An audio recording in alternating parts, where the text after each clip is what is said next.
Professor Eu Leggeri. só queria, essa mania acadêmica, infelizmente, que eu tenho.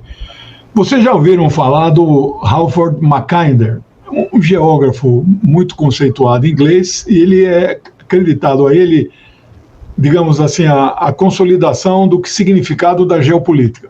Ele fez uma palestra em 1908 na Real Sociedade de Geografia. Na Inglaterra tudo é real, né? Real Academia de Ciências, Real.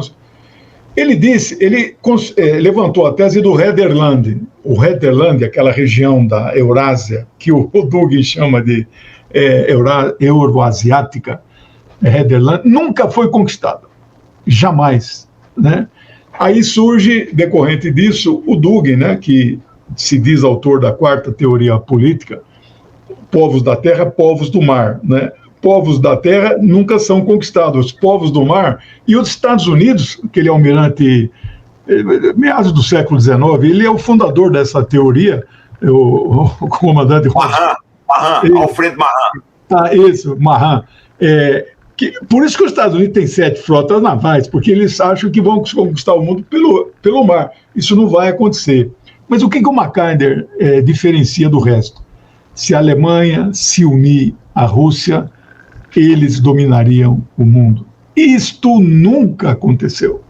Primeira e Segunda Guerra tiveram em campos opostos. E agora, mais uma vez, o Scholz agindo, tiro na cabeça, agindo contra os interesses da nação alemã, se coloca frontalmente contra a Rússia. Eu quero finalizar aqui, eu sei que nós podemos ter até outras rodadas, o Zé Reinaldo, essa semana que passou, ele fez um comentário muito interessante não sei se vocês viram, lá no Bom Dia, que eu não estou achando aqui, mas ele comentou o seguinte,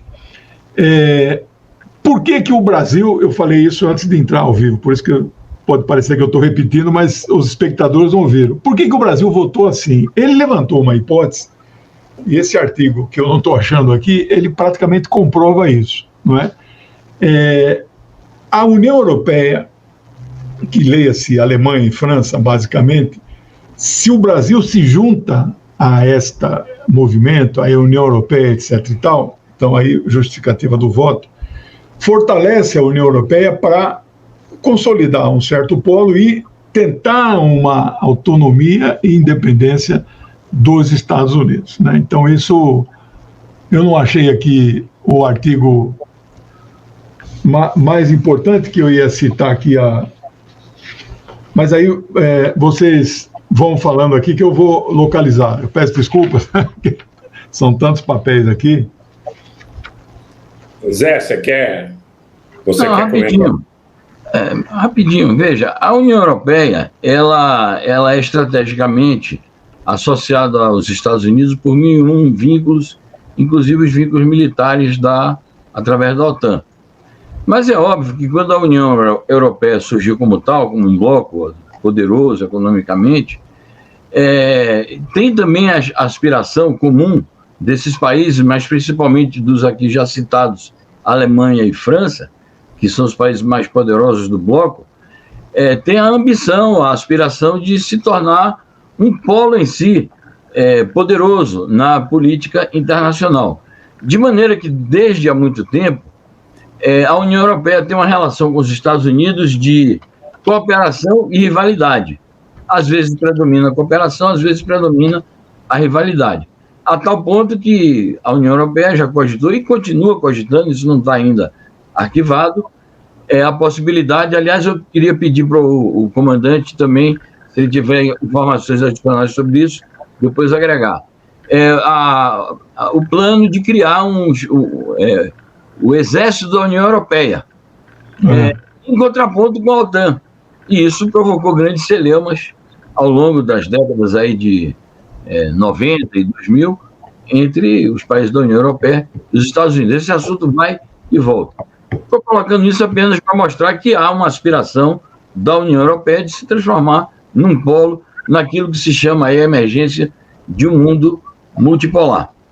Nesse sentido, talvez o cálculo da União Europeia, eu digo talvez que eu não domino tampouco as informações todas sobre isso, o cálculo da União Europeia neste conflito tenha sido, ou seja, o de, uma vez enfraquecida a Rússia, isto abre um terreno ainda mais vasto de possibilidades para a União Europeia se firmar realmente como um polo importante e ter mais poder de barganha nesta relação com os Estados Unidos. Entretanto, a realidade que está falando mais alto aponta para um efeito contrário a este. O que a realidade está mostrando neste momento é que a opção da União Europeia de mergulhar profundamente na campanha antirrussa e na guerra contra a Rússia, o efeito maior disso, no momento, é a submissão da União Europeia e a perda de poder de barganha com os Estados Unidos. Agora, é óbvio que no meio disso surgem as contradições, tanto no posicionamento do Olaf Scholz como no posicionamento do Emmanuel Macron, que eu concordo também que os partidos sociais-democratas e os partidos liberais, eles realmente não têm nenhum compromisso com a democracia verdadeira e os direitos sociais verdadeiros, e nem a autonomia dos povos europeus. Mas há, na conduta deles em relação a esta guerra da Ucrânia, em determinados momentos, pontualmente, manifestaram algumas discordâncias quanto à condução que os americanos dão. Isso me parece que é uma luta ali intramuros entre as duas potências, a União Europeia e os Estados Unidos, por protagonismo e também por alguns interesses diferenciados, porque, veja, a União Europeia, pouco antes de eclodir o conflito, ali no leste da Europa, ela tinha fechado um acordo de cerca de 10 bilhões de euros comercial com a China, e um acordo que eles demoraram mais de 7 anos negociando. Então, a União Europeia, hoje, diante da emergência da China, ela também tem seus interesses próprios que, às vezes, são prejudicados por essa submissão aos Estados Unidos. Então, um mosaico de interesses, um mosaico de problemas que a gente deve acompanhar em cada momento. Então, é difícil de passar uma régua e descobrir uma verdade absoluta nisso. Mas, de fato, hoje por hoje, o que está predominando na conduta da União Europeia nessa guerra, nesse conflito Ucrânia-Rússia, é a submissão geral aos planos dos Estados Unidos. Vamos ver como é que isso vai ficar caso os democratas percam as eleições futuras que estão se aproximando, porque as relações com o Trump foram muito difíceis. E o Trump chegou a dizer, eu vou acabar com isso, essa OTAN já não serve para nada, custa muito dinheiro, é a gente que sustenta e tal. Eu não sei como é que vai ficar isso também no futuro aí, de daqui a 1 ano e meio.